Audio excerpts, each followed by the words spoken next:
السلام عليكم ورحمة الله وبركاته. الحمد لله نحمده ونستعينه ونستغفره ونؤمن به ونتوكل عليه ونعوذ بالله من شرور أنفسنا ومن سيئات أعمالنا من يهده الله فلا مضل له ومن يضلل فلا هادي له وأشهد أن لا إله إلا الله وحده لا شريك له وأشهد أن سيدنا مولانا محمدا عبده ورسوله. أما بعد فقد قال الله تعالى في القرآن العظيم وفي القرآن المجيد قال أعوذ بالله من الشيطان الرجيم بقول بسم الله الرحمن الرحيم وقولوا للناس حسنا صدق الله العلي العظيم. وقال نبينا محمد صلى الله عليه وسلم الصيام جنة ولا يرفث ولا يجهل وإن امرؤ قاتله أو شاتمه فليقل إني صائم مرتين. صدق رسول الله صلى الله عليه وسلم. எல்லாம் உள்ள அல்லாஹ்வின் ரஹ்மத்தும் மகஃபிரத்தும் நம் அனைவரையும் வந்து சேரட்டும். நாம் வாழும் காலமெல்லாம் அல்லாஹ்வுக்கும் அல்லாஹ்வுடைய தூதர் இறுதி தூதர் முஹம்மது ரசூலுல்லாஹி ஸல்லல்லாஹு அலைஹி வஸல்லம் அவர்களுக்கும் முழுமையாக கட்டுப்பட்டு வாழ வேண்டும், ஈமானோடும் இறை அச்சத்தோடும் வாழ வேண்டும் என்று ஆரம்பமாக எனக்கும் உங்களுக்கும் நன்றியை செய்கிறேன். கணிதத்துக்குரிய அல்லாஹ்வின் நல்லடியார்களே, நோன்பின் மூலமாக பெருமானார் ஸல்லல்லாஹு அலைஹி வஸல்லம் அவர்கள் இந்த உம்மத்திற்கு கற்றுத்தரக்கூடிய நல்ல பண்புகளில் ஒன்று அழகிய வார்த்தைகளை பேசுவது. அதிகமான வார்த்தைகளை பயன்படுத்தாமல் இருக்கிறது. இது நோன்பின் மூலமாக பெருமானார் ஸல்லல்லாஹு அலைஹி வஸல்லம் அவர்கள் இந்த பயிற்சியை நோன்பின் வழங்குகிறார்கள். ஹதீஸில் வரும் அஸ்ஸியாமு ஜுன்னத்துன், நோன்பு என்பது ஒரு கேடயம், நாளைக்கு மறுமையிலே நரக நெருப்பிலிருந்து பாதுகாக்கின்ற கேடயம். அதே போன்று நோன்பு என்பது கெட்ட குணத்திலிருந்து மூமின்களை பாதுகாக்கின்ற ஒரு கேடயம். என பெருமானார் சொல்றாங்க, பல எதிர்கள் நோன்பு வைத்திருக்கக்கூடியவர் அதிகமாக பேசக்கூடாது, நோன்பு வைத்திருக்கக்கூடியவர் பிறரிடத்தில் முட்டாள்தனமாக நடந்து கொள்ளக்கூடாது சொல்லுவாங்க. பொதுவாகவே நோன்பு அல்லாத மற்ற காலகட்டத்திலும் அதிகமாக பேசக்கூடாதுதான். நோன்பு அல்லாத மற்ற காலகட்டங்களிலும் யாரும் யாரிடத்திலும் முட்டாள்தனமாக கோபம் போட்டுப்படி நடந்து கொள்ளக்கூடாதுதான். ஆனால் மாணவி தருணாவிற்கு என்ன உணர்த்தாங்கன்னா, ஒரு நோன்பாளி நோன்பு வைத்திருக்கக்கூடிய நிலையிலே இதை பெருமானார் ஸல்லல்லாஹு அலைஹி வஸல்லம் சட்டமாக ஆக்குகின்ற பொழுது அது ஒரு பயிற்சியாக மாறுகிறது.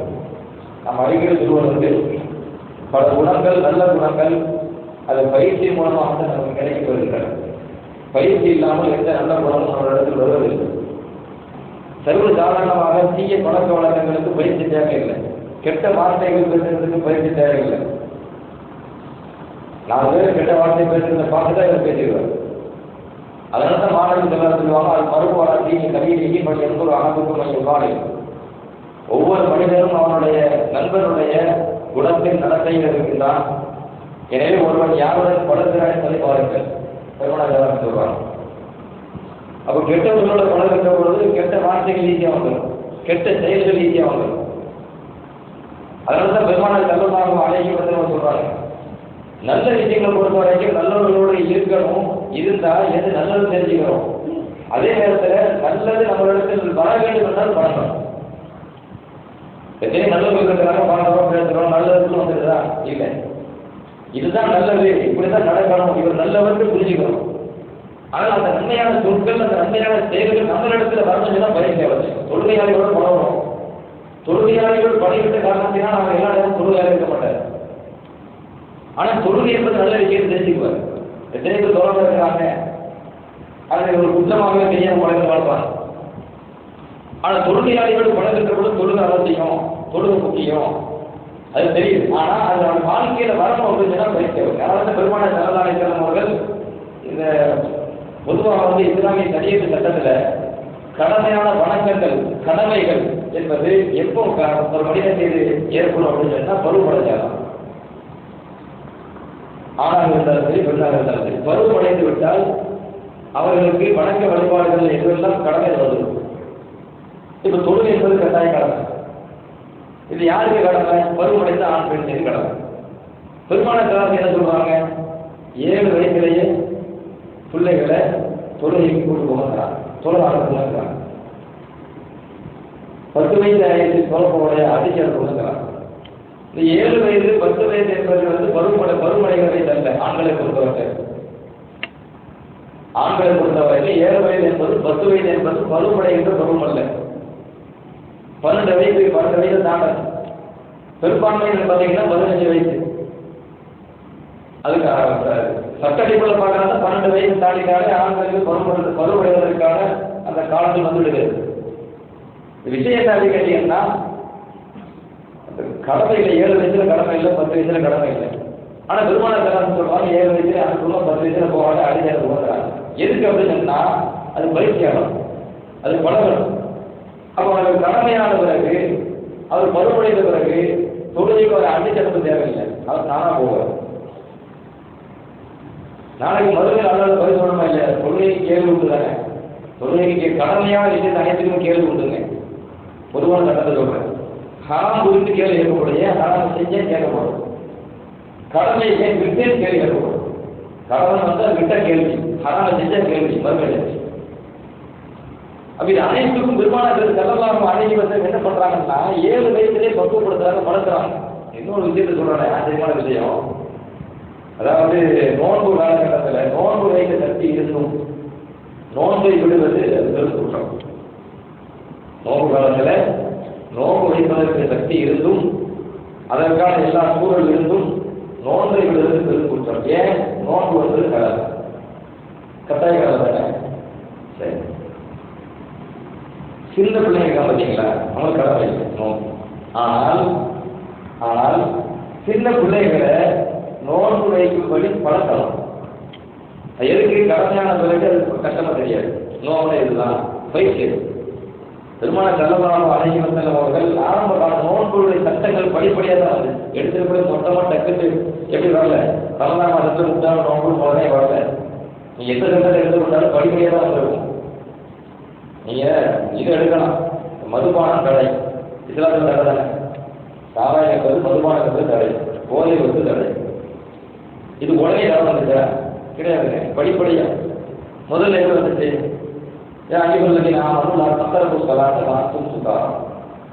ஈமான் கொண்டவர்களே, நீங்கள் போதையில் இருக்கிற வரையில் தொழுகை கொண்டு போகாதே, பள்ளிக்கு போகாதே. இந்த வாசகத்தில் இறைவன் சொல்லக்கூடிய சட்டம் என்ன கேட்டா, பள்ளி வாசலுக்கு தொழுகைக்கு போகும்போது மதுபானத்தோட மது குடிச்சிட்டு போதையில போகாதீங்க. மற்ற நிலையில தடவாங்க. மற்ற நிலைகளில் சாவாக்கள் அந்த காலகட்டத்தில் குடித்திருந்தார்கள், குடித்தார்கள். சிலர் விட்டார்கள், சிலர் குடித்தார்கள். ஏன்னா தடவாங்க. அதுக்கு பிறகு அல்லாஹ் என்ன பண்றான்? சம்பளி வலிமைத்து குல்பீமா இதுமுன் கபீருக்கும் மனாக்கி விடுந்தான் இதுமுகமா அக்குபடுமே நச்சரியுமா. இந்த ஆயுதம் இருக்கலாம். நபி உங்களிடத்தில் மதுபானத்தை பற்றி சூதாட்டத்தை பற்றி கேள்வி எழுப்புகிறார்கள். குல்பீமா இதுமுன் கபீரும், அந்த இடத்திலே அதிகமான கேடு இருக்குன்னு சொல்லுங்க. அதே நேரத்தில் மனாக்கி விடுனா மக்களுக்கு சின்ன சின்ன பயன்பாடு இருக்கிறத செய்யுது. இல்லை இப்போ மது குடிக்கிறார் அப்படின்னு சொன்னா மது குடிக்கிறதுக்கு பலன் என்ன சொல்லலாம், மது குடிப்பதில் என்ன பலன் என்று சொல்லலாம். ஆனால் அதில் கேடு வச்சுன்னா அது அதிகமாக போயிடும். அதுக்கு பலன் என்று நீங்க 10 சொன்னீங்கன்னா கேடு பார்த்தா 1000 ஆயிடும். வளர்ச்சிங்களா? அது உண்மைதான். அதிலே வந்து சில சகாபாக்கள் சொல்லியிருக்காங்க, நாங்கள் வந்து கடுமையான பணி செய்கிறோம், எங்களுக்கு அங்கே வந்து இந்த போதை வந்து காப்பிட்டோம் அப்படின்னு சொன்னா எங்கள் பகுதிகளில் எங்களுக்கு உடம்புல வந்து அந்த அழுப்பு செய்கிறது இல்லை, நாங்கள் குடிக்கலாமான்னு கேட்கறாங்க. கூடாது. அப்போ குடித்தால் அழுப்பு போகிறது என்பது ஒரு வகையான பலன். ஆனா மாநில நிலைமை சொல்றா குரானை வந்து மனாப்பி விடுதான் ஒரு வீகமா இதுவும் கவியலும் மனாப்பி விடுதான். சூதாட்டத்திலும் மதுபானத்திலும் கேடுகள் அதிகம், புரோஜனங்கள் பயன்கள் குறைவு. இந்த வசனத்திலையும் அல்லாஹ் டக்குட்டு ஹராமுக்கு சொல்லலை, தடைன்னு சொல்லலை, உணர்ந்தான். என்ன உணர்ந்தா? இப்ப இதுல வந்து மனப்பாடு இருக்கிறது, புரோஜனம் இருக்கிறது, கேடு அதிகம் பார்த்துக்கங்க. இந்த வசனம் இறங்குறதுக்கு ஒரு சில சகாபாக்கள் என்ன செய்யறாங்க, குடிக்கிறாங்க, சிலர் தவிர்க்கிறாங்க. தடை உடனே வரல. அதுக்கு பிறகு கடைசி அல்லாஹ்வுத்தால முழுமையா ஆயத்தை இருக்கிறான். யாரையும் நாமமும் இன்னவள் சபுருவல் வைத்திருவல் அன்சாபுவல் அதெல்லாம் பிரிச்சுட்டு நாமளை செய்தான் பஜித்தனிபூ அல்லாஹ்வோட ஆயத்தை இருக்கிறான். ஈமான் உள்ளவர்களே யாரையும் இன்னவள் சம்பு மதுபானம், சூதாட்டம், அதே ஒரு குறிவார்கள், சிலை வழக்கம், இது அனைத்துமே சைத்தானுடைய அதிகமான செயல். இது சிறுமி நாமளே செய்தான் பஜித்தனிபூ, இது அதிகத்தை நீங்கள் விட்டுவிட வேண்டும். அல்ல விடுன்னு சொல்லலாம். ஹராமாக்கலாம், இதை தவிர வேண்டும், நீங்கள் தவிர்த்துதான் ஆக வேண்டும். அப்படி தவிர்த்தால்தான் நீங்கள் வெற்றியாளர், இல்லாட்டா உங்களுக்கு வெற்றி கிடைக்காதுன்னா அந்த ஆயத்தில். அப்ப இந்த வசனத்துல வந்து அதான் முழுமையாக கப்பலை தடை செய்யலாம், மதுபானம் தடை செய்யலாம், போதை வஸ்துக்களை முழுமையா தடை செய்யலாம். அதுக்கு முன்னாடி வர உடனே தடை இல்லை, படிப்படியாக தான் அது குறைக்கப்படுகிறது. கடைசியாக முழுமையான தடை வருகிறது. இது தடை உத்தரவு பார்த்தாலும் அப்படிதான் வரும். ஒரு சட்டம் வந்து வணக்கம் கலைஞாக்கப்படுது பார்த்தீங்களா, இறைவன் ஹக்கீம் நுட்பமானவன், எடுத்துட்டு பெரிய பாரமான சட்டத்தை டக்கு போட்ட மாட்டான். அது கொஞ்சம் கொஞ்சமாக பயிற்சி. அப்ப என்ன இருந்துச்சு ஆரம்பத்தில் பார்த்தீங்கன்னா, ஆசூர நோம்பு தான் கடமையா இருந்துச்சு. ஆரம்ப காலத்துல ஆசூர நோம்பு தான் கடமை. அதுவும் ஆரம்பத்தில் ஒரு நோம்பு தான் பிடிச்சிட்டு இருந்தாங்க. பெருமான கருணாலயத்தில் ஒப்பாண்டாளருக்கு ஒரு வருஷத்துக்கு முன்னாடி சொன்னாங்க, அடுத்த வருஷம் நான் உயிரோடு இருக்கிறேன் அப்படின்னு சொன்னா நான் ரெண்டா பிடிச்சிட்டு அதுக்கு ஒரு சுத்தமாக இருந்துச்சு. அப்போ ஆசூரா தான் ஆரம்பத்தில் கடமையாக்கப்பட்டிருந்தது. அதுக்கு பிறகு அது சுண்ணத்தை மாற்றப்பட்டு எது ரமலான் மாதத்தில் நோம்பு கடமையாக்கப்படுது. சட்டம் கடமையாக்கப்பட்ட நேரத்தை சொல்றேன், படிப்படியாக கடமையாக்கப்படும். அப்படி ஆசூரா சமயத்தில் நோம்பு கடமையாக ஒரு நாள் நோம்பு கடமையாக இருந்துச்சு. அப்போ பெருமான செல்லலாம் எல்லாம் என்ன செய்யறாங்க, சகாபாக்களுக்கு உத்தரவு போடுவாங்க, மதீனா சுற்றி போங்க, கிராம பகுதிக்குள்ள போங்க, ஆசூரா அன்னைக்கு யாரெல்லாம் வந்து நோம்பு வைக்காம இருக்கிறாங்களோ நோம்பு தூண்டுதான். சாப்பிடாமையே பட்ஜெட் நேரத்தில் அடைஞ்சிருக்கிறாரு, காலையில் 6-7 மணி அடைஞ்சிருக்க, சாப்பிடவே தண்ணி குடிக்கவே இல்லை, அவர் நோம்பு வைக்க போயிருக்கேன். யார் நோம்பு வைத்திருக்கிறாரோ அவர் நோம்பு விட வேண்டாம், கண்டு பண்ண சொல்லுங்க, தொடர சொல்லுங்க. அப்போ இந்த நகரில் இருந்து, அதாவது பட்ஜெட் சாத்தியங்கள் இருந்து நம்ம சாப்பிடாம இருக்கிறோம். அந்த கலர் போன சட்டத்தை சொல்றேன், ஆசுவ சட்டம். சாப்பிடல, தண்ணி குடிக்கல, ஒரு காலையில் ஒரு 6 மணி 7 மணி 8 மணி 10 மணி வச்சுக்கோம். அதாவது ஜமான் அப்படின்னா சூரிய நடுவுத்திலிருந்து சாயத்துக்கு முன்னாடி அந்த கவலை ஜமான். அதுக்குள்ள யார் சாப்பிடாம தண்ணி குடிக்காம இருக்கிறாங்களோ அவங்கள என்ன செய்திருக்க, நோம்பை வைக்க சொல்லுங்க. யார் நோம்பு வைத்திருக்காங்களோ அவங்க நோம்பு தொடர சொல்லுங்க. இப்போ இந்த சட்ட கலசம் போடாங்க இல்லையா, அப்போ பெண்மணிகள் தாய்மார்கள் தனாபி பெண்மணிகள் சொல்றாங்க, நாங்க எங்க பிள்ளைகள் நோம்பு குளிக்க வச்சோம். சின்ன பிள்ளைகள் சிவியா அறிவாக சொல்றேன், சிவியானா எங்கள் சின்ன பிள்ளைகளுக்கு விளக்கு கொடுக்குறாங்க. விளையாடக்கூடிய பருவத்தில் உள்ளவர்கள், அந்த சின்ன பிள்ளைகளை நாங்கள் நோம்பு வைக்க வைத்தோம்.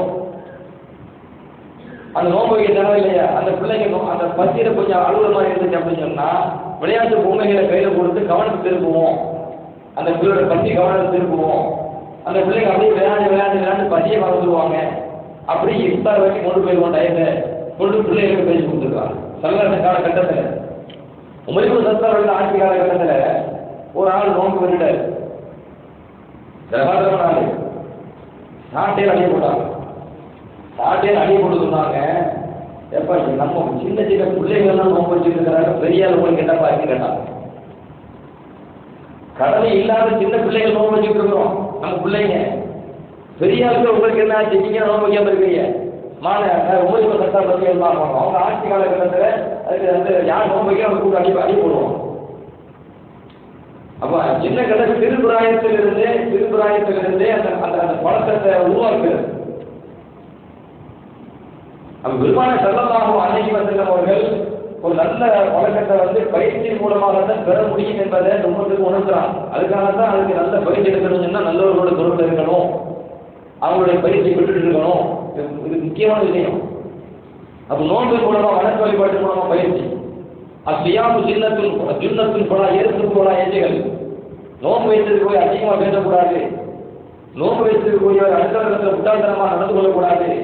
ஒரு இனிப்புறும் காத்தரகும் சாத்தமும் பொருள் இன்னி சாயமும் நோம்பாளியை பிறர் திட்டினாலோ அல்லது சண்டைக்கு வந்தாலோ இவர் திட்டக்கூடாது, சண்டைக்கு போகக்கூடாது, நான் நோம்பாளி சொல்லட்டும். அப்போ ஒரு திட்டும் போது இயற்கைய உணர்வு என்ன சொல்லணும், திரும்ப திட்ட சொல்லணும். அதான் உணர்வு. ஒரு ஆள் சண்டைக்கு வராது, தேவையெல்லாம் சண்டைக்கு வராதுன்னா இயற்கையா ஒரு மனிதர் உணர்வு வருது, திரும்ப அவன் சண்டையில போகணும். சண்டை போட்டே சண்டை வந்தான் நபிதான் என்ன சொல்றாங்க, பயிற்சியை பாருங்க, திட்டுதான் நான் நோம்பாளி சொல்லிட்டு போயிருங்க. உங்க யாரும் சண்டைக்கு வந்தா நோம்பாளி சொல்லிட்டு போயிருங்க. அது என்ன பயிற்சி கொடுக்குறாங்கன்னா, நம்ம நாவை அடக்கிறது, நம்ம நாவை பேசுறது பயிற்சி. பெருமாள் ஆனந்தி தரலாம் இருக்கலாம். நம்ம வாயிலிருந்து வரக்கூடிய வார்த்தைகள் வந்து அழகிய வார்த்தைகளா இருக்கணும், நல்ல வார்த்தைகளா இருக்கணும். அந்த நல்ல வார்த்தைகளுக்கு பயிற்சி தராங்க. இன்னைக்கு இன்றைய காலகட்டத்தை பார்த்தீங்கன்னா, ஒரு நாள் இருந்துச்சு அதிகமான வார்த்தைகளை பேசுவது அதிகமாக இருந்தாங்க. அதிகமான வார்த்தைகளை பேசுவது அதிகம், அப்படிதானே? அதிகமான வார்த்தைகள் யார் பேசுறாங்களோ அவங்களும் அதிகமாக பார்க்கப்பட்டாங்க. இன்னைக்கு என்ன ஆகிடுச்சுன்னா, அதிகமா பேசுறாங்க அவன் அதிகமாக பார்க்கலாம். தலைகளை மாறுது. அதிகமா பேசுனா அவன் தான் விவரமானவன், அவன் நல்ல பேச தெரியுது அப்படின்னு தலைகளை உணவு மாறிக்கிட்டு இருக்குது. இஸ்லாமிய சட்டம் என்ன கேமத்துறையும் ஒன்றுறாங்க. மனிதனுடைய குணம் மாறலாம், இஸ்லாமிய சட்டம் மாறாது, குரானிய சட்டம் மாறாது, பெருமான சட்டம் கட்டுறது சட்டம் மாறாது, மாணவி சட்டமாக அழகி வந்தது அழகி முன்மாதிரி மாறாது. அது கியாமத்துடைய கடைசி மனிதன் வர, கடைசி மூவின் வர எல்லாத்துக்கும் ஒரே சட்டம் தான். அப்போ காலத்தை பார்த்து, காலத்தில் வாழக்கூடிய மனிதர்களை பார்த்து, பிற சமூகத்தை பார்த்து, பிற மனிதர்களை பார்த்து அவங்க எப்படி பேசுறாங்கன்னு பார்த்து அந்த பேச்சை நம்ம பழக்கிறது அல்ல. இதெல்லாம் நமக்கு எதை கற்றுத் தருகிறது, எந்த மாதிரியான பேச்சை கற்றுத் தருகிறது? அல்லாஹ் குர்ஆன்ல சொல்வான், ஒவ்வொரு லின்னாசி ஹுஸ்னா, நீங்கள் மக்களிடத்திலே அழகாக பேசுங்க, அழகியதே பேசுங்க. எவ்வளவு அழகான வார்த்தை! அதிகமா பேசுறது அதிகம். அல்லாஹ் குர்ஆன்ல சொல்றான், அல் முஸ்லிமு மன் சலிம அல் முஸ்லிமூன மின் லிசானிஹி வ யதிஹி. உண்மையான முஸ்லிம், பரிபூர்ணமான முஸ்லிம் அவன் யாரு? அவன் அடையாளம் என்ன? அவருடைய நாவின் மூலமாக, அவருடைய செயல் மூலமாக அடுத்தவர்களுக்கு தொந்தரவு வரக்கூடாது.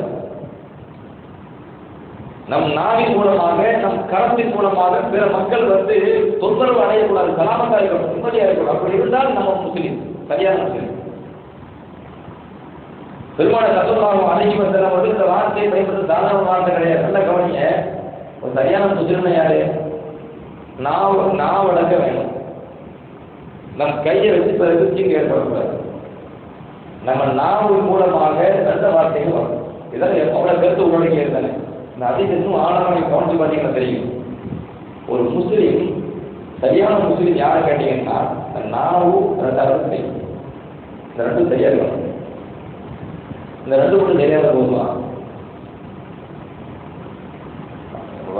நாம வச்சு பிற்றது இருக்குது, அதுல ஒரு காயத்தை உண்டாக்குறது, கையால் அடிக்கிறது காயத்தை உண்டாக்குறது இருக்குது. காலம் எப்படி இருக்குதுங்க? காலம் பற்றி விமானதான் சொல்லலை. எத்தனையோ வகை ஒரு மனிதன் இன்னொருத்தருக்கு இடங்கள் தர முடியுங்க. அத்தனை வகை எல்லாரும் சொல்லலை. இந்த ரெண்டை மட்டும் குறிப்பிடுவாங்க. காரணம் என்னன்னா, உண்மை காரணம் இருக்குது. காரணம் என்னன்னா, பெருமான ஸல்லல்லாஹு அலைஹி வஸல்லம் மற்றதின் மூலமாக ஏற்படக்கூடிய பாதிப்புகள் மிக மிக குறைவோ, இந்த இரண்டின் மூலமாக தான் பாதிப்பு. ஒரு மனிதன் மூலமாக இன்னொரு மனிதன் அன்றாட சந்திக்கக்கூடிய பாதிப்பு இந்த இரண்டின் மூலமாக. குறிப்பாக நீங்கள் எடுத்துக்கொள்ளலாம். எதை எடுத்துக்கலாம்? நாவு. இந்த நாவினுடைய பாதிப்பு ரொம்ப மோசம். உதாரணமாக திட்டுறது, சதிக்கிறது, புறம் பேசுறது, இட்டு கட்டுவது, கோல் மூட்டுவது, எத்தனை பாவங்கள் இந்த நாவின் மூலமாக. இது எல்லாமே அடுத்தடுத்து பெரியவர்கள் காயப்படுத்துறது. கரத்தின் மூலமாக ஏற்படக்கூடிய பாதிப்புகள், உதாரணமாக அடித்தல், கொலை செய்தல், கட்டடங்களை இடித்தல், தள்ளிவிடுதல், அடுத்தவங்களை பற்றி அவதூறாக எழுதுதல். இன்னைக்கு தெருவாக இல்லையா? இன்னைக்கு பேசுகிறோம், வார்த்தை நிறைய தளங்கள் வந்துருக்கு. ஒருத்தரை பற்றி பிடிக்கலன்னு என்னன்னா எழுதலாம். முதல்ல முஸ்லீம்னா யாரும் தெரியணுமா இல்லையா? அதாவது ஒரு மனிதன் கொலை செய்யறான்னு வச்சுக்கோங்க, தப்பு செய்யறான்னு வச்சுக்கோங்க. தப்பே செய்திருந்தாலும், தவறே செய்திருந்தாலும் தவறு யார்கிட்ட சொல்லணும்? தப்பு செஞ்சோட சொல்லணும். இஸ்லாம் அதான் சொல்லுது. தவறு யாரை செய்யறாரோ அவங்கள்ட்ட சொல்லி தவறு செஞ்சுருங்க. இப்போ ஒரு ஆளை பற்றி கோல் பேசுறோம், நம்ம என்ன இந்த நோக்கம் என்ன? நல்ல எண்ணம் அப்படின்னு சொன்னா அதனுடைய அடையாளம் என்ன தெரியுமா? அவர் திருத்தணும். அதுதானே ஒரு ஆளுக்கு தப்பு பேசுறோம்னா அவர் திருத்தணும், அதெல்லாம் ஆகணும் அப்படின்னா நான் யார்கிட்ட சொல்லணும்? சம்மந்தப்படாத இருக்கணும். அடுத்த தட்டி சொன்னா அவர் பேசுவாரு, அடுத்த தட்டி சொன்னா இன்னொரு கோபம் போடும், அடுத்த தட்டி சொன்னா இன்னொரு தப்பு 2 படம் சொல்லுவாரு. நீ என்னடா சொல்றது? நான் கேட்கறது என்னை பத்தி எப்படி 10 வருஷத்துக்கு சொல்லலாம், வருமா இல்லையா? இன்னொன்று சொல்லவா? இதுக்கு பேர் இந்த எழுத்தின் மூலமாகவும் தான், நாவின் மூலமாகவும் தான், 2 பேர் வருது. இதுக்கு பேர் என்ன கேட்டீங்கன்னா புறம் பேசுதல். நபி ஸல்லல்லாஹு அலைஹி வஸல்லம் புறம் பேசாதீங்கன்னு சொன்னாங்க.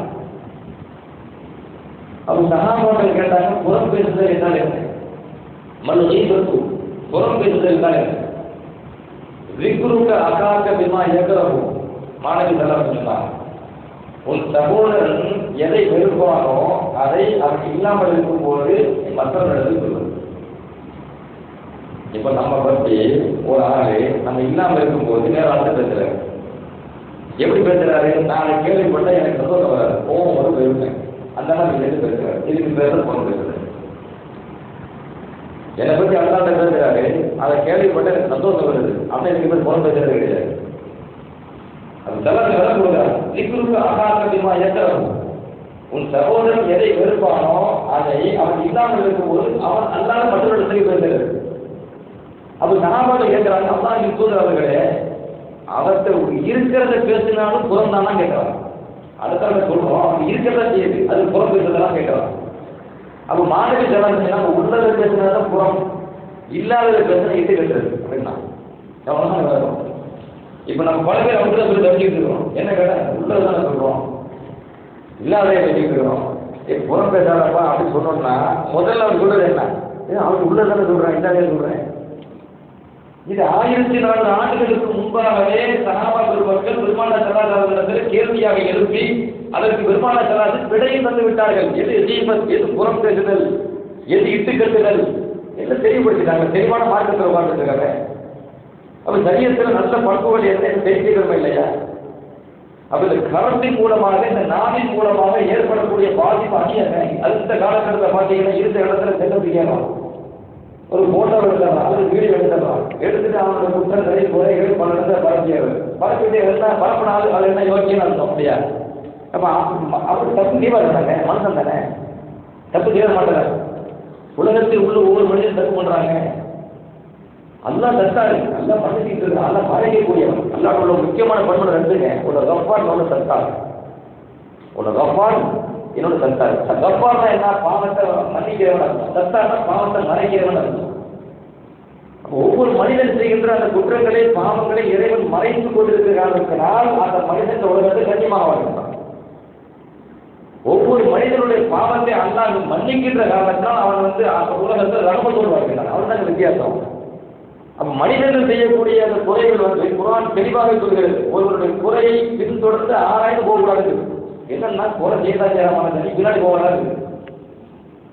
அப்ப திருத்தறதுக்கான வழிகள் எல்லாம் அதை பார்க்கலாமே தவிர ஒருவர் செய்கின்ற குறையை பிறரிடத்தில் சொல்வது, எழுதுவது, கையால் எழுதுறது இருக்குது, நாவால் அடுத்தவரை பற்றி பேசுறது இருக்கிறது.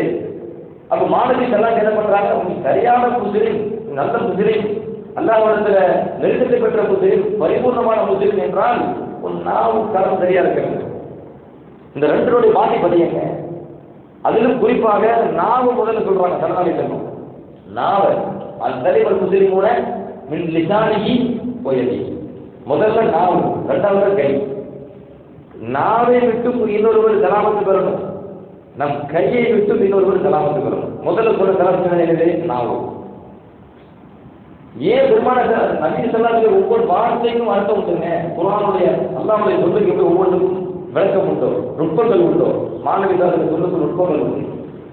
பெருமான ஸல்லல்லாஹு அலைஹி வஸல்லம் அவர்கள் முதலில் தன் நாவை உட்படுத்தி சொல்றதுக்கு காரணம் கேட்டீங்கன்னா, இந்த நாவின் மூலமாக அடுத்தவனுக்கு ஏற்படுத்தக்கூடிய பாதிப்பு இருக்கு பாருங்க, அது ரொம்ப ரொம்ப ரொம்ப அதிகம்.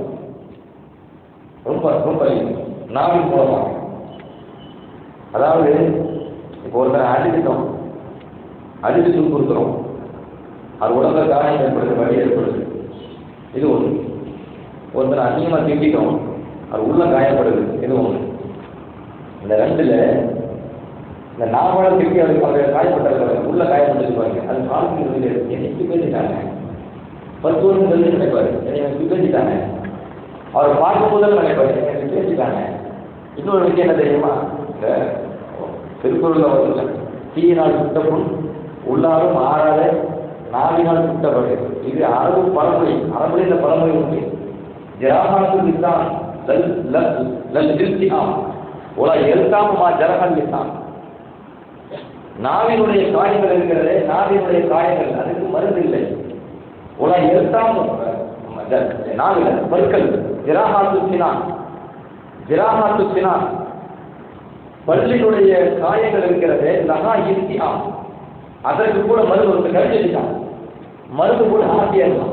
ஜராஹாத்து சினான் லஹா இல்திஹாம், பல்லினுடைய காயங்களுக்கு மருந்து உண்டு. உலா எழுதாமுமா ஜரஹல் லிசான், நாம் ஏற்படுத்திய காயம் இருக்கிறதே அதுக்கு மருந்து இல்லை. நாம் ஏற்படுத்திய காயம் பேசுகிறார். ஏன் இப்படி வருது, ஏன் சதாங்க நாவு உட்படுத்துறாங்க, ஏன் 1000 ஆண்டுகளுக்கு முன்னால் அப்புள்ள அரபுகள் அந்த நாவுக்கு உட்படுத்துறாங்கப்பா, அதே அதிக எச்சரிக்கை செய்யறாங்க. பெருந்திருக்கிற அறிஞர் பெருமக்கள் ஏன் அந்த நாவுடைய ஆபத்தை விவரிக்கிறாங்க.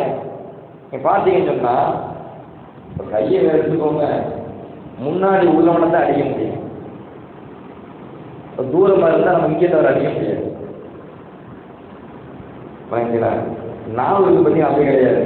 இங்கே இருந்தாலும் திட்ட முடியும், அங்கே இருந்தாலும் திட்ட முடியும். சரி, நமக்கு பக்கத்தில் தான் அடிக்க முடியும், தூரத்தில் அடிக்க முடியாது. நாவுக்கு பார்த்தீங்களா, அவன் வெளியூர்ல இருந்த வெளிநாட்டில் தான் திட்ட முடியும். அவனை பற்றி அப்படின்னா திட்டம் எங்கே கையெழுதி அவன் வெள்ளத்தோடு அடிக்க முடியும், இங்கே இருந்து வெள்ளத்தோடு பேசிட்டு இருப்பான். ஏதோ நாட்டினுடைய உலகத்தோட மூலையில் உட்காந்து அவனை பேசிக்கிட்டு இருப்பான், அவனை புறம் பேசிக்கிட்டு இருப்பான், அவன் மீது இட்டு கட்டிக்கிட்டு இருப்பான். அப்படின்னா அந்த நாவலோட விவரம் எப்படி? இன்னொன்று என்ன தெரியுமா, இந்த கை இருக்கா இல்லையா, அது உயிரோடு இருக்கிறவங்க தான் அதை காயப்படுத்துங்க. இந்த நாவல் இருக்கிறவங்க இறந்து புரட்சிதாலும் பேசிக்கிட்டு இருக்கோம், இறந்து புரட்சிடுவாங்க, புரட்சி அந்த நாவல் கூட பேசிக்கிட்டு இருப்பாங்க. 10 வருஷத்துக்கு முன்னாடி, 100 வருஷத்துக்கு முன்னாடி, 1000 வருஷத்துக்கு முன்னாடி முன்னோர்கள் தலைச்சுரங்கள் கிராமத்தில் அடையாளம், பின்னோர்கள் முன்னோர்களை சரிபார்த்து திட்டுவார்கள். கடிதம் சொன்னாங்க. இன்னைக்கு இந்த பயிர்லாம் நடந்துருக்க தராபாட்டில் தெலுங்காக பேசுறாங்க, பெருமைக்கு இறைநேசம் எப்படி தெலுங்காக பேசுறாங்க, இமாம்கள் பெருமக்கள் எப்படி தெலுங்காக பேசுறாங்க. முன்னோர்கள் நல்லோர்களை பற்றி பின்னோர்கள் சர்வ சாதாரணமாக மோசமாக பேசுவார்கள். கடிதாசன் சொல்றாங்க. அப்ப நாம் எவ்வளவு விவரிக்கிறோம், எத்தனை வருடங்களுக்கு முன்பு இருந்தாலும் கூட யாரை வேண்டுமான அந்த நாவல் கிட்டீங்க கடந்த பொறுமைக்கு உயிரோடு தான் பாதிப்பு உண்டாகிறது, அடிக்கிறது சொல்றேன். அப்ப பெருமான சட்டமாக அணிகள் செல்லும் அவர்கள் இந்த நாவினுடைய விபரீதத்தை பற்றி பேசுகின்ற பொழுது தெளிவாக சொல்றாங்க, நீ சரியான முஸ்லிம் உனக்கு தெரியுமா, உன் நாவின் மூலமாக பிறருக்கு பாதிப்பு வரக்கூடாது. நம்மளுடைய கரத்தின் மூலமாக, நம்முடைய உறுப்புகளின் மூலமாக பிறருக்கு பாதிப்பு வரக்கூடாது. அப்படி இருக்குமே ஆனால் நாம் சரியான முஸ்லிம், அல்லாஹ்வுடைய நெருக்கத்தை பெற்ற சிறந்த முஸ்லிம் என்பதற்கு அதுதான் அடையாளம் என்பதை நமக்கு தெளிவுபடுத்துகிறார். இன்னொரு விஷயத்தை சொல்றேன், அதாவது முஸ்லிம்களிடத்துல மட்டும்தான் நம்ம நல்லவர்கள் பேருக்கு குர்ஆன்களை அதிகம் சொல்றேன். மனிதனாக இருக்கிற எல்லா டைமும், மனிதனாக இருக்கின்ற எல்லா இடத்திலையுமே நான் பேசக்கூடிய பேச்சு அழகாக இருக்க வேண்டும், கண்ணியமாக இருக்க வேண்டும். ஏன்னா குர்ஆன் சொல்ற ஆதாரத்தை கவனிங்க, ஒவ்வொரு எல்லாத்தையும் சொன்னான், நீங்கள் மக்களிடத்தில் அழகிய முறையில் பேச வேண்டும், நீங்கள் முஸ்லிம்களிடத்தில் மட்டும்தான் அழகிய முறையில் பேச வேண்டும். அப்படி சொல்லலை, ஒவ்வொரு எல்லாத்தையும் சொன்னான், நீங்கள் மக்களிடத்திலே அழகிய முறையில் பேசுங்கள் என்று அல்லாஹ் குர்ஆனில் குறிப்பிட்டார் என்று சொன்னால், மனிதனாக பிறந்து வாழ்கின்ற உலகத்தில் யாராக இருந்தாலும் அவங்களிடம் எப்படிதான் பேசணும், கண்ணியமாக பேசணும். பேசுவதற்கான ஒழுக்கத்தை கற்றுத்தருகிறார்கள். லுக்மான் ஹக்கீம் மிகப்பெரிய ஒரு அறிஞர், குர்ஆனில் சூறாவே இருக்கு. அவருடைய எஜமான ஒருவர் ஒரு ஆடை அறுக்கிறார். ஆடை அறுத்துட்டு அந்த ஆட்டில் ரொம்ப ரொம்ப ரொம்ப மோசமான உறுப்பு இருந்தால் எழுதிவாங்க. அந்த மாதிரி அறிஞர் இருக்குமான் அவர் என்ன பண்றாரு அப்படின்னு சொன்னா, அந்த ஆட்டினுடைய நாவத்தை எடுத்துட்டு போறாரு, எடுத்துட்டு போயிடாங்க. இதுதான் மோசமோ. இந்த ஆட்டினுடைய உறுப்புலையே ரொம்ப ரொம்ப ரொம்ப நல்ல உறுப்பு எடுத்துவாங்க, அதை மீது போறாரு, அதை நான் மீது போறாரு. என்ன நல்ல உறுப்பு எதை கொண்டு வரீங்க, ரொம்ப மோசமான உறுப்பு எதை கொண்டு வரீங்க, அப்படின்னு திருப்பி கேள்வி கேட்கப்படுது. மாதம் அறிஞர் பதில் சொல்றாரு, அன்னைக்கு நான் அசுத்தத்தை மீன்குமா இதா சமூகம் ஒரு அத்தியவு மீன்குமா இதா சமூகம். அவருக்கு ஆட்டை வச்சு விட சொல்லல, ஆட்டை வந்து பாடம் நடக்கிறார் மாபெரும் அறிஞர். எந்த பாடம் நடத்துகிறார் என்றால், மனிதனை பொறுத்த வரைக்கும் மனித உறுப்புகள்ல சிறந்த உறுப்பு என்றால் அதுவும் நாவு தான். மனித உறுப்புகளிலே மிக மோசமான உறுப்பு என்றால் அதுவும் நாவு தான் என்று ஒரு பாடம் நடக்கிறார். ஆட்டை வச்சு ஆட்டுல ஆட்டை வச்சு எப்படி சொல்றாரு, இந்த நாவு கெட்டு போய்விட்டால் அதுதான் கெட்ட உறுப்பு, இந்த நாவு ஒழுங்காக இருந்தால் அதுதான் நல்ல உறுப்பு. மனிதனிடத்திலே மனசன் ஒரு மனிதனுக்கு எப்ப கண்ணியம் கிடைக்குது சொல்லுங்க? அவர் நல்ல வார்த்தை இருந்தான், அதிகமா பேசுற வாய் திறந்த அதிகமான வார்த்தை, அவன் யாராவது நல்ல மனசு சொல்லுவாங்க? சொல்றது இல்லைங்க. எப்ப வாய் திறந்தா மோசமான ஆளுப்பான் அப்படின்னு தான் பேசுவாங்களே தவிர நல்ல மனசன் யாரும் சொல்றது இல்லை. அப்போ ஒரு மனிதனுக்கு சிறந்தவன் என்கிற ஒரு பெயரை பெற்றிருக்கிறது நாவு தான். ஒரு மனிதனுக்கு கெட்டவன் என்கிற ஒரு பெயரை பெற்றிருக்கிறது நாவு தான்.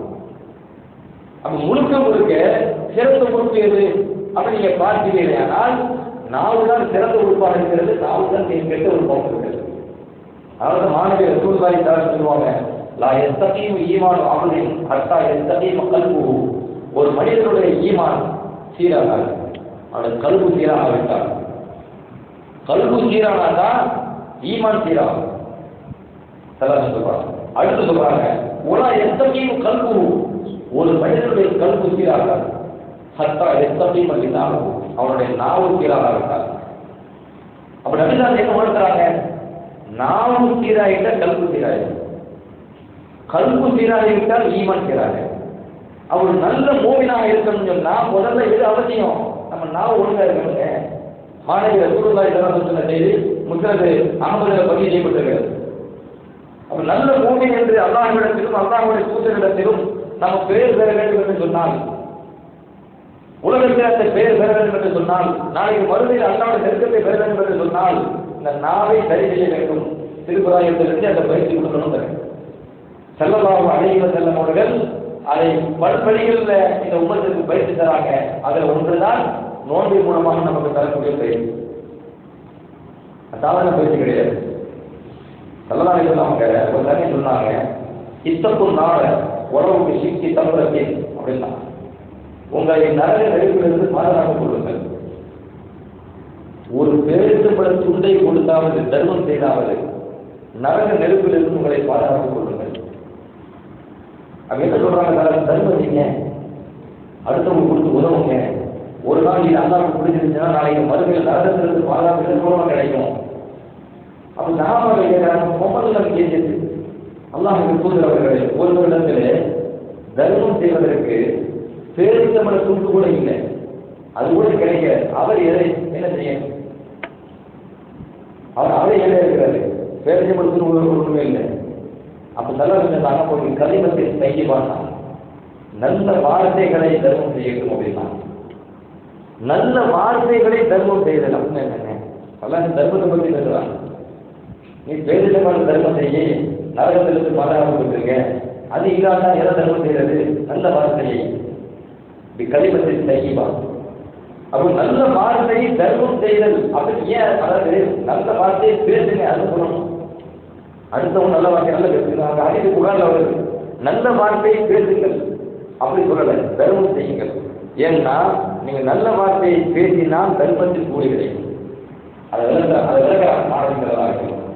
இன்னொன்னு தர்மம் செய்யணும்னு வைக்கிறேன், ஒரு ஆளுக்கு தர்மம் செய்யணும் அப்படின்னா அவர் சந்தோஷப்படுவார்.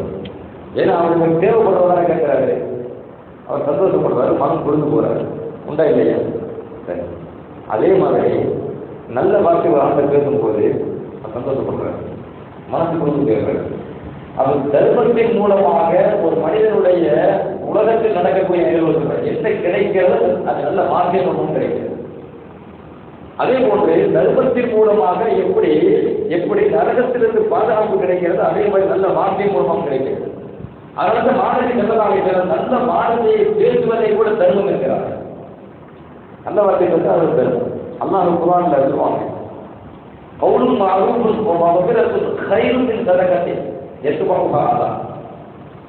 இந்த நல்ல வார்த்தையை பேசுதல் என்பதும், அடுத்தது நம்ம தப்பா பேசுறாரு, அது ஒரு குற்றம் செஞ்சது நம்ம மன்னிக்கணும்னு நினைக்கிறேன்.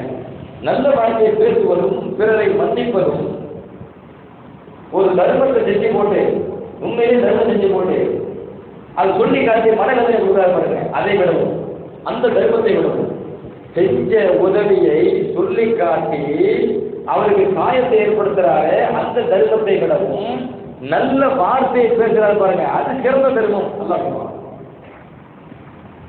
அப்ப இறைவனும் குர்ஆனிலே அதற்கு தர்மம் என்கிற ஒரு பெயரை சூட்டியிருந்தான்.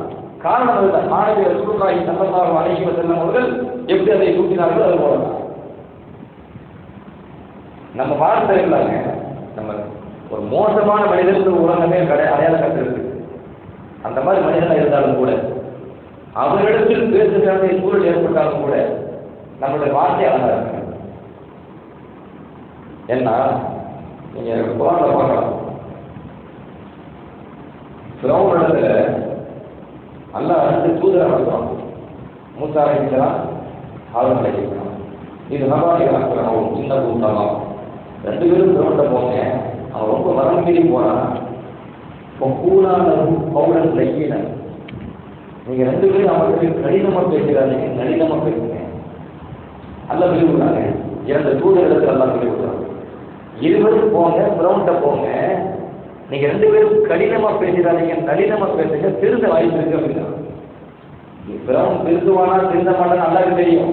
ஆனா உண்மத்துக்கு எதை உணர்த்துறாங்கன்னா பாடங்க, அது நீங்க அடுத்த பேசும்போது நளினமா பேசி பண்ணுவோம், அவன் திருந்த வாய்ப்பு இருக்கு. நீங்க கடினமா பேசுறீங்க அப்படின்னு சொன்னா அவன் திருந்த மாட்டான், இன்னும் 2 மடங்கு செய்வான் அந்த காரியத்தை, 2 மடங்கு செய்வான். அப்ப குர்ஆன் தெளிவுபடுத்துகிறது. என்ன கேட்கிறா, ஃபிரௌனோட மோத மாட்டாங்க. தன்னை இறைவன் சொன்னவன், இறைவன் மட்டும் சொல்லல, ஆனா ரப்புல் ஆலா அப்படின்னு சொன்னவன், நான் உயர்ந்த இறைவன். அப்ப என்ன சொல்ல வரா, நீங்க யாரை இறைவன் சொல்றீங்களோ அவன் என்னை விட தாழ்ந்தவன் அப்படின்னு அர்த்தம். நீங்க யாரை இறைவன் என்று சொல்கிறீர்களோ என்னை விட தாழ்ந்தவன், நான் தான் உயர்ந்த இறைவன் அப்படின்னு சொல்லி தெரிஞ்சவன். எவ்வளவு மோசமான ஃபிரௌன். அந்த ஃபிரௌனிடத்திலே நல்ல விஷயத்தை, மார்க்கத்தை, தீனை பற்றி எடுத்துரைப்பதற்காக அனுப்புகின்ற பொழுது அல்லாஹ் சுப்ஹானஹு வ தஆலா இருவரையும் சொல்லி அனுப்புகின்றான். கூலாளரும் பவுடன் தைக்கினர், நீங்கள் இருவரும் அவரிடத்தில் நளினமாக பேசுங்கள், கடினமாக பேசக்கூடாதீர்கள். அப்போ நல்ல பேச்சு, நளினமான பேச்சு என்பது இஸ்லாம் எவ்வளவு முக்கியத்துவம் கொடுக்கின்றது. ஸல்லல்லாஹு அலைஹி வஸல்லம் சபையில் இருக்கிறாங்க, யூத கூட்டம் நிற்கிறது. யூதர்கள் நபிகளாரோட பார்த்து அஸ்ஸலாமு அலைக்கும் அப்படிங்கிறாங்க. அஸ்ஸலாமு அலைக்கும். இப்படி டக்குனு கேட்க என்ன தோணும், அஸ்ஸலாமு அலைக்கும் பண்ற மாதிரி இருக்கும். அஸ்ஸலாமு கிடையாது, அஸ்ஸலாமு அலைக்கும். அஸ்ஸலாமு என்ன, நாசம் மூச்சுன்னு அர்த்தம். அஸ்ஸலாமு அலைக்கும் அப்படின்னு என்ன, உங்களுக்கு நாசம் உண்டாகட்டும், உங்களுக்கு மூச்சு உண்டாகட்டும் அப்படின்னு அர்த்தம். அப்ப யூதர்கள் என்ன பண்றாங்க, இந்த அஸ்ஸலாமு அஸ்ஸலாமு வேகமா சொன்னா அஸ்ஸலாமு வரும், அஸ்ஸலாமு அலைக்கும். இப்போ நான் சலாம் சொல்லல, அஸ்ஸலாமு அலைக்கும் அப்படின்னு அவங்க சொன்ன வார்த்தை சொல்லிக்காங்க. இதை வேகமா சொன்னா ஒரே மாதிரி இருக்கும். அப்ப யூத பேர் என்ன பண்றாங்கன்னா, பெருமானந்த சபையில வந்து நிறைய அஸ்ஸலாமு அலைக்கும், அஸ்ஸலாமு அலைக்கும். இதை யார் கவனிக்கிறான், ஆயிஷா கவனிக்கிறான், நபிகளாருடைய மனைவி கவனிக்கிறான். அவங்களுக்கு சரியான கோபம். அவங்க சொல்றாங்க, அப்போ பகிர்ந்துமா, யூதர்கள் சொன்ன அந்த வார்த்தையை நான் விளங்கி கொண்டேன், அவன் சலாம் சொல்லல விளங்கிக்கிட்டேன், எனக்கு கோபம், பயங்கர கோபம். நான் பதில் தான் சொன்னேன், அதைக்கும் உனக்கு நாசம் உண்டாகட்டும், உங்களுக்கு மோசம் உண்டாகட்டும். உண்மை ஏதாவது அதுதான். அது வந்து 2 வகையில் நீங்க பார்க்கலாம். ஒரு கணவரை ஒரு திட்டுகின்ற பொழுது மனைவிக்கு எதுவும் போகணும் வருது. 2வது அல்லாஹ்வின் தூதர். முதல்ல அல்லாஹ்வின் தூதர் தான், அல்லாஹ்வின் தூதர். அல்லாஹ்வின் தூதர் ஒரு அதிகமாக பேசும்போது 3 வரைக்குள்ள கோபம் வரதானே செய்யும். ஆயிஷா அவர்களுக்கு 2 இடத்துல இருக்கு. ஒரு அல்லாஹ்வின் தூதர், இன்னொரு கணவர். அப்ப 2 வகையில் வரும்போது அவங்க எப்படி கோபத்தை கட்டுப்படுத்த முடியும்? ஒரு வகையை கட்டுப்படுத்த முடியாது, 2 கோணத்தை பண்றதுக்கு கட்டுப்படுத்துவாங்க. கட்டுப்படுத்த முடியாம சொல்றாங்க, அலைக்கும் உஸ்தாம் அல்லாஹ்னா, உங்கள் மீதுதான் மௌத் உண்டாக வேண்டும், உங்கள் மீதுதான் சாவு உண்டாக வேண்டும் அப்படின்னு சொன்ன உடனே மாணவி ஸல்லல்லாஹு அலைஹி வஸல்லம் உடனே சொன்னாங்க, அப்பா நிலமியா ஆயிஷா, ஆயிஷா அவர்களே நிதானமாக இருக்கிறது. இன்னல்லாஹ யுஹிப்பு ரிஸ்க ஃபில் அம்ரி குல்லிஹி, அல்லாஹ் தஆலா அனைத்து காரியங்களிலும் மென்மையை தான் விரும்புகின்றார், கடின கோட்டை விரும்பவில்லை. அப்ப ஆயிஷா சொல்றாங்க, யா ரசூலல்லாஹ் அவளும் தஸ்மஹ் மா காலு, இந்த யூதர்கள் என்ன சொன்னாங்கன்னு நீங்க கேட்கலையா? அவங்க சொன்னது உங்களுக்கு தெரியலன்னு நினைக்கிறேன். நான் வந்து யதார்த்தம் நான் வந்து ஆரம்பிச்சு வைக்கல, அவங்க சொன்னதுக்கு பதில் கொடுக்குறேன். அப்ப பெருமானார் ஸல்லல்லாஹு அலைஹி சொல்றாங்க, அவங்க என்ன சொன்னாங்க எனக்கு தெரியும், அதை விட்டுருவோம். நான் என்ன சொன்ன உங்களுக்கு தெரியுமா? நீங்க கவனிச்சீங்களா கேட்கலாம். நான் அவங்க என்ன பதில் சொன்னேன் நீங்க கவனிச்சீங்களா? பெருமானார் ஸல்லல்லாஹு அலைஹி சொல்றாங்க, வ அலைக்கும். இப்ப நல்ல கவனிங்க. வ அலைக்கும் எல்லாம் உங்கள் மீதும் அப்படின்னு அர்த்தம். வ அலைக்கும் என்ன? உங்கள் மீதும். இப்ப அவங்க என்ன சொல்றாங்க? அஸ்ஸலாமு அலைக்கும், உங்கள் மீது நாசம் உண்டாகட்டும். பெருமானார் நாசம் உண்டாங்க, உங்கள் மீதும் நாசம் உண்டா. அந்த நாசம் உண்டாகிற வார்த்தை பெருமானார் பயன்படுத்தல. உங்கள் மீதும் முடிஞ்சுட்டா இல்லையா? அந்த கடித வார்த்தை நம்ம வாயிலையா வரணும், அந்த மோசமான வார்த்தை நம்ம வாயிலையா வரணும், அடுத்தவங்க மீது தவிக்கிற அந்த தவித்த நம்ம நாவல ஏன் வரணும்? உங்கள் மீதும், அவ்வளவுதான், முடிஞ்சு போச்சு.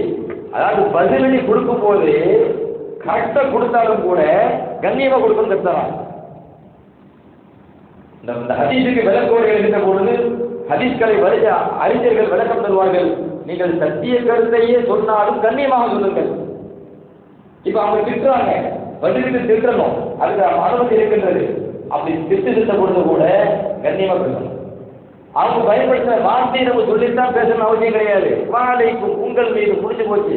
அப்ப பெருமானார் ஸல்லல்லாஹு சொல்லி தராங்க, நான் அவர்களுக்கு என்ன பதில் சொல்றது நீங்க கவனிக்கவில்லையா? அதை கவனிச்சிருக்கேன்.